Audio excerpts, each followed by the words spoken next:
Hey, deserving listeners, 90-Day Fiancé, let's watch. My name is Dr. Kirk Honda. I'm a therapist and a professor. I want to remind everyone that since this is a psychology YouTube channel, we might get into some triggering content. So watch with care, talk with your therapist if necessary. Let's watch. Welcome, everyone. I'm happy everyone is here. Thank you for coming. My name is James Kelleher. I'm a licensed professional counselor. I focus in cognitive behavioral therapy, and I'm happy to be a part of this therapy team as we utilize. Okay, so we're meeting the first therapist who is a legit licensed clinician, a licensed professional counselor, LPC. So that means that he has at least a master's degree, is usually the case, sometimes a doctorate, but usually a master's degree, and that he's licensed, fully licensed, meaning that he's at least 2 years past graduation, often a lot more years than that, so who knows. But and we're also hearing that he specializes in cognitive behavioral therapy, which is something that I use among many other things, and I find that it really depends on the CBT clinician, but some will use it in a way that is conducive to couple therapy and others that don't. There are manuals or handbooks or textbooks of couple therapy that have chapters on cognitive couple therapy and behavioral couple therapy, in addition to psychodynamic, object relations, systems, feminism, attachment-oriented, EFT. So there are schools of thought in couple therapy that are cognitive or behavioral. So we'll see how this goes. Both traditional as well as unconventional types of therapies and tools. And at the end of this retreat... Okay, immediately some red flags. Some traditional and some unconventional. So, that can mean a lot of things. So I'll reserve judgment. I'm just, I just keep remembering the past life regression therapy where Big Ed is a leprechaun. Literally, that was considered a therapy session. We hope all of your relationships will be healthier, stronger, and you will be in a better place. The goal of this first group session... So right away, there's a bit of an issue there of saying our hope is that your relationships are healthier and stronger. But we've already heard from more than one couple that they aren't necessarily wanting that. You have Natalie and Josh who aren't in a committed relationship. They're a casual, on and off again, casual dating relationship. You have Rob and Sophie that are, they'll say that they're back together, but it could be argued that in reality they're still broken up. And Ari and Benny seem like absolutely hateful of each other. So it's really important that when we start couple therapy or any therapy, that we establish the goals collaboratively with the client, and especially in couple therapy that we don't assume that the couple even wants to improve. Often that is the very first question that I will seriously ask a couple, and sometimes we might work for a year just on answering that question. Do I even want to work on this relationship? Am I interested in improving this relationship? Because not everyone is. And so the reason why I say that is because when clients and therapists assume that that's what you're going to do and you keep running up against barriers, then it's important to pull back and say, why are we running into these barriers? Well, one of the reasons is because the couple or one of the individuals actually isn't interested in improving their relationship, and either they're not saying that to themselves or to their partner or to the therapist, or they kind of have said it, but the therapy is just forged ahead as if they are ready to improve the relationship.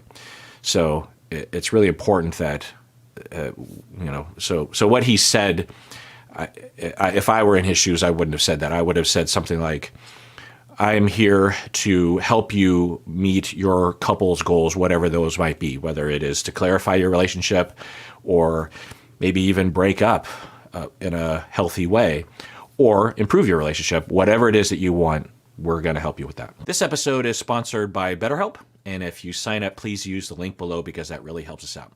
So October 10th is World Mental Health Day, and this year BetterHelp wants us to recognize how therapists around the world are truly making the world a better place. if I don't say so myself. And, I don't know where I'd be without the therapists that I've been to over the years. From the therapist that I went to in graduate school who challenged me, had the courage to challenge me on things that I definitely needed to be challenged on, to the therapist I've had more recently who supported me through some very difficult times. Yeah, finding the right therapist can make all the difference in the world. And for over 12 years, BetterHelp has been fine-tuning their process of matching people with the right therapist. So this World Mental Health Day, we're celebrating the therapists who have helped millions of people take a step forward. If you're ready to find the right therapist for you, BetterHelp can help you start that journey. Our listeners get 10% off their first month at betterhelp.com/Kirk. That's BetterHelp, HELP.com/Kirk. Is diagnosing what's happening. There's so many cycles or loops that these couples are getting in when they're home. So to be able to take them out of that home environment and bring them here is almost like reprogramming, reconditioning their brain to help them reconnect. I think it's going to be super helpful and beneficial. Yeah, that's a very CBT way of putting it, the conditioning and the patterns. And yeah, it's certainly one of the ways that I operate. It's not the only way. It, to me, lacks the depth that often is necessary in terms of attachment and trauma and personality. Pure CBT people aren't interested in that. And that can be a good thing for a lot of reasons.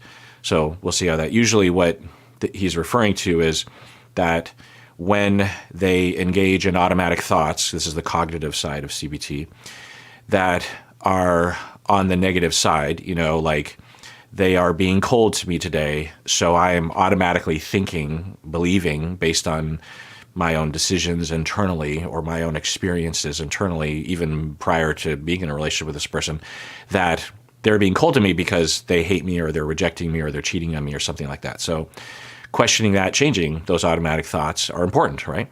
And then on the behavioral side, it's conditioning, meaning that you want to create positive experiences between the two of you, reduce the negative ones, so that when you do see each other, when you do have intimacy between the two of you, you're not guarded and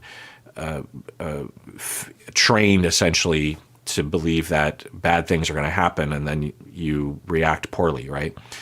It's the conditioning aspect of it is like every time you reached for a can of soup in the cupboard, I don't know why I'm saying, I just literally had a snack and I saw my cans of Amy's soup in the cupboard. Every time one reached for a can of soup, you like smacked him across the face.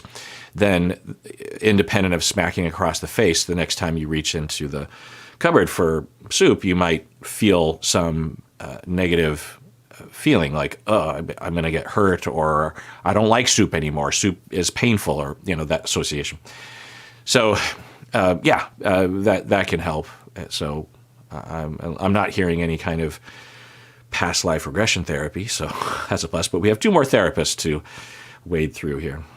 This is Heidi Clapham. Hi, guys. I'm a licensed professional counselor. So also licensed professional counselor, same as him.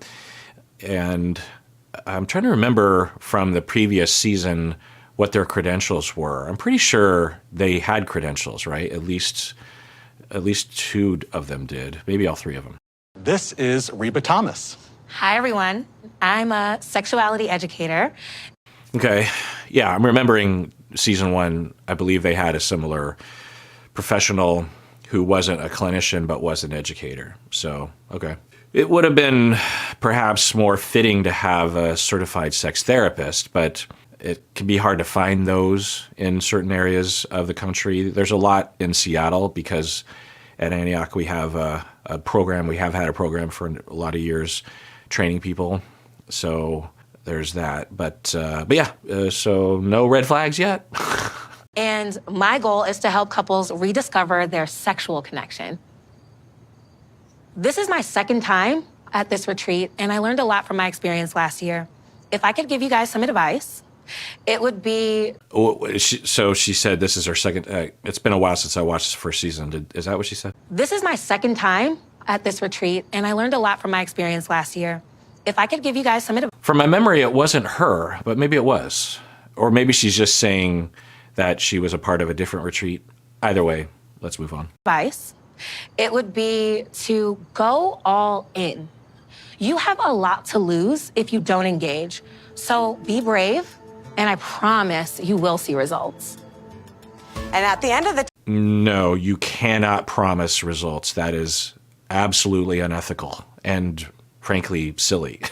I mean, you'd have to define results. Now, she's not a clinician, so she can say, unless I'm missing something, there's a lot of leeway in terms of what she can say because there are no ethical codes or formal well, I don't know what sex education codes there are. I have been a sex educator as well, so I have some experience in the realm of like the professionality of it all, and I can say that at the very least the ethical codes aren't as robust or as enforced or as established. For us therapists and counselors and psychologists, psychiatrists, it's explicit in our ethical codes that we cannot make claims that are unscientific. And one of the classics is, I can guarantee you results from my treatment, which is ridiculous. In fact, it's ethical to disclose to your clients that there's a chance that therapy won't work at all. So it's not a matter of just not making the claim that therapy will automatically help or 95% of the time help. But we have an ethical responsibility to inform clients of the reality that therapy might not help, and there's a small chance that therapy might harm. So we have it in our ethical codes and in our practice, standard practice, and not only written in our disclosure statements, but also verbally, we should be telling all of our clients that at the beginning so that they're properly informed. You know, when they talk about consent or informed consent, it means that clients are consenting to treatment after being properly informed. And I don't know if that doesn't feel like the right thing to do. Our sex life's come to a complete stop, and that's a problem for me. Okay, so that clarifies. I was wondering, they were talking about how their sex life was not great, but I didn't know to what extent.